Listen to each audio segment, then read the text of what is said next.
Sir, आपने कहा कि कोई प्रत्याशी आए जो गौ माता की रक्षा का संकल्प ले, तो उसको उसका समर्थन आप भी करेंगे, तो इसमें कितनी सत्यता है कि आप चुनाव प्रचार करने आएंगे उनका? ऐसा है कि जो व्यक्ति गाय के लिए चुनाव लड़ेंगे उनका प्रचार करने के लिए हम भी आएंगे और दूसरे संत महंत भी आएंगे, धर्मात्मा लोग आएंगे, क्योंकि जो गौ माता की रक्षा चाहते हैं वो सब चाहते हैं कि इस बारे में जागृति हो और गौ रक्षा पूरे देश से बंद हो। तो बहुत से दूसरे संत महात्मा भी आएंगे, उनका प्रचार। क्या कोई पार्टी बनेगी सर? हाँ जी, कोई पार्टी भी बनेगी क्या? नहीं, पार्टी हम कैसे बना सकते हैं? हम तो धर्माचार्य हैं, हमारी अपनी मर्यादा है, इसलिए हम पार्टी नहीं बना सकते। हमने तो पार्टियों से सबसे पूछा था। पत्रकार बंधुओं, आपका स्वागत है। जैसा कि आपको याद ही है, इस समय हम बिहार में गौ मतदाता संकल्प यात्रा के द्वारा गौ भक्तों को गाय के लिए मतदान करने का संकल्प दिला रहे हैं और धर्मशास्त्र के अनुसार मतदान करने से पुण्य भी हो सकता है और पाप भी हो सकता है। अगर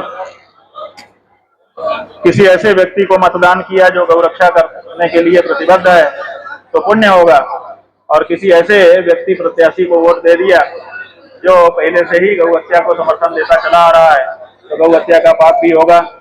ये बात धर्म सम्मत रीति से बताते हुए यात्रा कर रहे हैं। 15-16 जिलों की यात्रा करते हुए कल सायंकाल बक्सर जिले में आए। यहाँ पर नया भोजपुर में हमारे संतोष पाठक जी हैं, जिन्होंने एक बहुत सुंदर गौशाला भी बना रखी है। गौ माता की सेवा में संतुलित रहते हैं। हमारे गुरु जी महाराज कृषि से हमारी रोजगारी थी, यहाँ रात्रि हमने विश्राम किया, महापुर की एक सभा को संबोधित किया। उसके बाद राम रेखा घाट पर रामेश्वर नाथ जी का ये मंदिर है, उसमें आकर के हमने पूजा अर्चना की और बक्सर के बहुत सारे जनों से यहाँ पर हमारा गौ माता के बारे में संवाद हुआ। बड़ी संख्या में लोगों ने गौ मतदाता बनने का यहाँ पर संकल्प भी लिया है। अब आपसे हम चर्चा कर रहे हैं तो थोड़ी सी भूमिका हमने बता दी, बाकी कुछ आपको पता भी है। अब आप एक एक करके बताएं।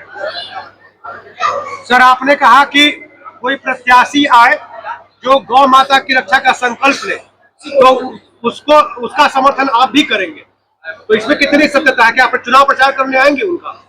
ऐसा है कि जो व्यक्ति गाय के लिए चुनाव लड़ेंगे उनका प्रचार करने के लिए हम भी आएंगे और दूसरे संत महंत भी आएंगे, धर्मात्मा लोग आएंगे, क्योंकि जो गौ माता की रक्षा चाहते हैं वो सब चाहते हैं कि इस बारे में जागृति हो और गौ रक्षा पूरे देश से बंद हो। तो बहुत से दूसरे संत महात्मा भी आएंगे, उनका प्रचार। क्या कोई पार्टी बनेगी सर?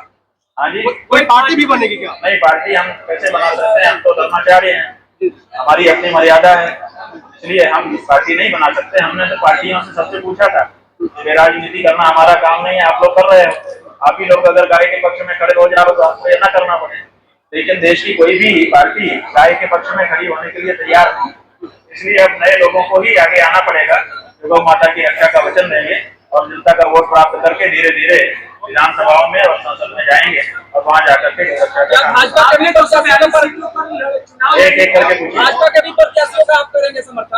भाजपा एक पार्टी है, अगर वो गौ माता की रक्षा के लिए संकल्पित हो तो हम क्यों नहीं करेंगे। लेकिन पिछले 12 वर्षों के लगभग से वो अभी लगातार केंद्र के शासन में है और बहुमत का उसके पास फल था, उसके बाद भी और उन्होंने बार बार बड़े अच्छे शब्दों में इस बात